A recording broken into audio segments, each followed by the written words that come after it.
UFOs, also known as unidentified flying objects, have been spotted all around the world, appearing randomly without any specific pattern or location. However, there is one notable exception, where their appearance is almost guaranteed: war. In times of intense warfare, when nations fight for their very survival, mysterious flying objects have consistently been reported. These UFOs often seem to act as if they are observing or monitoring humanity from above.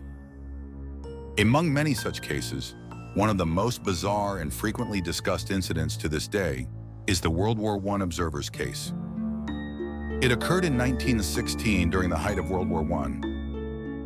As the flames of war consumed countless lives, and civilians across nations began to feel the chilling grip of fear, a woman named Agnes Whiteland in the town of Oldborough, Suffolk, England, was preparing lunch, trying to push aside her growing anxiety.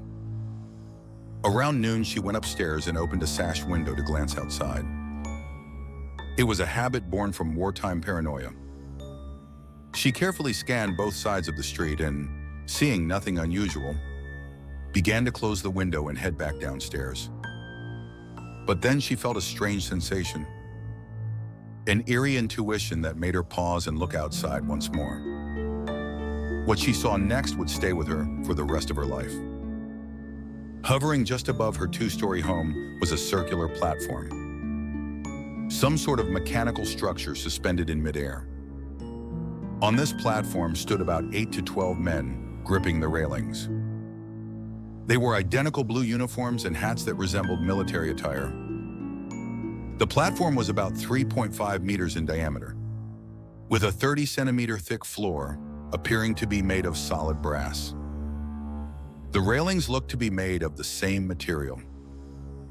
The platform seemed to have flown in from a nearby marsh. It moved slowly, passing directly over Agnes's house, and continuing across the rooftops toward the railway. As it hovered and rotated gently in the air, it gave the impression that the passengers were being shown a panoramic view of the surroundings. The men didn't speak a word. They stood silently, gripping the railings with both hands, their hats pulled low, and stared solemnly at the landscape below. The craft had no visible wires, engines, or connections. An entirely independent structure. And yet it made no sound whatsoever. Agnes stared at it for nearly 5 minutes, completely entranced until it vanished from view. The next day, she told her family and neighbors about what she had witnessed. No one believed her, but the story quickly spread and eventually reached the authorities. Officials speculated that this unidentified observer might have been an enemy spy and dispatched aviation experts to Oldborough. These experts interviewed Agnes in detail about the strange craft and the people aboard. They developed a plausible hypothesis based on her testimony. They believed it might have been a platform, suspended from a German Zeppelin airship. At the time, Germany was operating Zeppelins, rigid airships used during World War I for bombing, reconnaissance, and transportation. The experts theorized that a high-flying Zeppelin could have lowered a steel-cabled platform for soldiers to conduct aerial observation. They added that thick morning fog may have obscured Agnes's view of the Zeppelin and the cables. However, Agnes insisted it was a clear, sunny day with no fog, and she was adamant that there were no cables or ropes connected to the flying structure. She also pointed out that the men's blue uniforms and hats looked nothing like the German military attire of the time. No further investigation followed, and the case eventually faded into obscurity.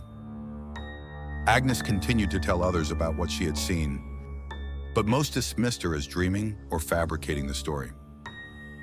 Until the day she died at the age of 84, Agnes Whiteland firmly maintained the truth of her experience, recounting it to her children and those around her. In her later years, she became even more obsessed with discovering the truth behind the mysterious craft and its silent passengers. After Agnes passed away in August 1968, her Her son Alfred Whiteland decided to bring the story back into the public eye. He sent a letter to the British daily newspaper, the Daily Mirror, asking once more about the truth of that mysterious day. His letter was published as a feature article and sparked widespread public interest. Fascinated by the story, UFO researcher Charles Grove decided to dig deeper. He contacted Charles H. Gibbs Smith, an aviation historian at the Victoria and Albert Museum, asking whether this could have been a known German aircraft or some kind of observational platform. Gibbs Smith's reply was firm. Absolutely not. He stated that although Zeppelins did have separate observation cabins operated by ropes, those could hold at most 2 people. They were not platforms like the one Agnes described. Furthermore, the Zeppelin's engines were notoriously loud. Yet Agnes reported total silence. She also claimed the platform made angular movements in midair, something that would be impossible for a Zeppelin-based setup. Gibbs Smith added that there would be no strategic reason for Germany to fly such a low, slow-moving craft over an enemy city during wartime. As Charles Grove continued his investigation, he uncovered another astonishing testimony. After Alfred's letter was published, someone else came forward with a similar account. A man named Graham wrote a letter stating, "My mother, who lived in Aldringham Fen, the next village over from Oldborough, once told me she saw something similar around that same time. She described a large airship flying in the distance with a strange basket-like observational device hanging about 100 meters below it. She said it looked like there were people inside, and she spoke of it for years. She claimed it looked like nothing she had ever seen before, or since." So what was the strange flying craft witnessed in 1916?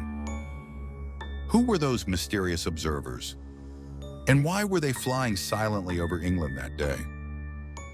Some believe they were not of this world, or not of this time.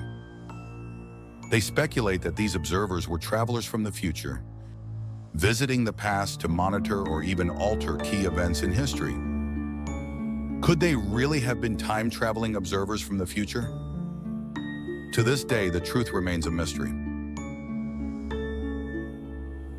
This was Midnight Journey.